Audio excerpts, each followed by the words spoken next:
The theme for this festival, Towards a Digital Economy, Positioning Africa as a FinTech Innovation Hub, is at the core of economic reforms and transformation needed to propel Africa into sustainable growth. This year's festival, as was last year's actually, is taking place against the backdrop of a global economic crisis, and that crisis is also being seen in Ghana. We've seen inflation, accelerating across the globe. In Ghana, for example, if you look at between end 2019 and today, we've seen about a 5-fold increase in the rate of inflation. Go to next door, Togo, you've seen about a 16-fold increase in the rate of inflation. Côte d'Ivoire has seen about a 7-fold increase in the rate of inflation. And the UK has seen an 8-fold increase in the rate of inflation. And this has also been accompanied by a very strong dollar, which has seen currencies really fall in value. Yesterday, I was being told that the Chinese yuan is at its lowest level since 2007. The new British Prime Minister, Rishi Sunak, was basically describing the UK's economic situation as a profound economic crisis.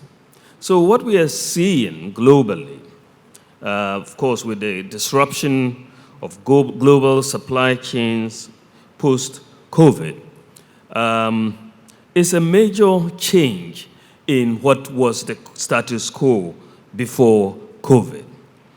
The global economy as we know it, as it existed pre-COVID, today does not really exist anymore. Emerging market access to the capital markets has been very restricted and may continue to be restricted for the foreseeable future. And more, we are seeing economies rethinking economic strategies, but there is a clear move towards more self-reliance in economic policy. And at the same time, this global economic environment is transitioning into the fourth industrial revolution, where the digital economy is taking center stage. So as we try to deal with the economic crisis globally, economies also have to reposition themselves to partake in the fourth industrial revolution. In Ghana specifically, we're dealing with an economic crisis that we have to address in different dimensions. The first and most important, which affects the confidence that we have in the economic system, is to make sure that we have fiscal and debt sustainability. This has been one of the areas where we are having discussions with and negotiations with the International Monetary Fund about. Restoring fiscal and debt sustainability, no doubt, is not going to be easy. It will require very bold, difficult, but firm decisions. And I think these are part of the discussions that we are having with the IMF, and I'm sure once those are concluded, it will be clear that it will not be and it should not be business as usual, because we have to adjust to the new global and domestic realities.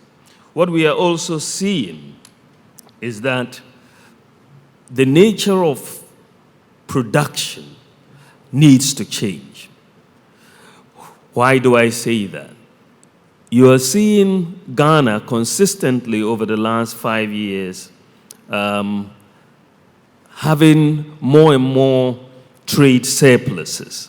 But at the same time, and we have had these trade surpluses on our balance of payments, this is like for the first time in about 20 years that we've had consistently about 5 years of trade surpluses on our balance of payments. At the same time, we are having a lot of current account deficits, which means that a lot of the foreign exchange that we are earning from our trade doesn't stay in Ghana.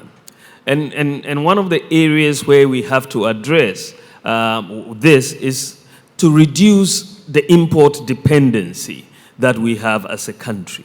There is so much when you look at the broad spectrum, from toothpicks to tomatoes, to rice and maize and so on, there is a very high level of dependence. But as the global economy is going to realign to the new reality with more self-reliance, Ghana cannot be left behind. We also have to look very, very closely at how we enhance domestic production and reduce dependence on imports for commodities that we can very easily produce here in Ghana.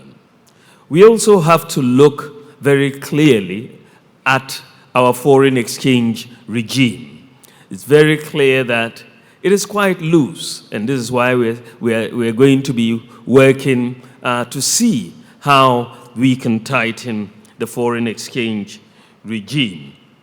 And of course, I think that some of the details around some of these pillars I'm talking about when the president addresses the nation, hopefully by the end of the week, some of these details will be fleshed out in more specifics. But in broad terms, I think you cannot address the current economic crisis without addressing the fiscal and debt sustainability, without addressing the production side, without addressing the foreign exchange regime and what allows us to lose a lot of foreign exchange. But more importantly, if we are going to address this, this economy must be digitalized. And that is something we've started since 2017 in earnest, because no economy can really participate in the fourth industrial revolution without the digitalization of the economy.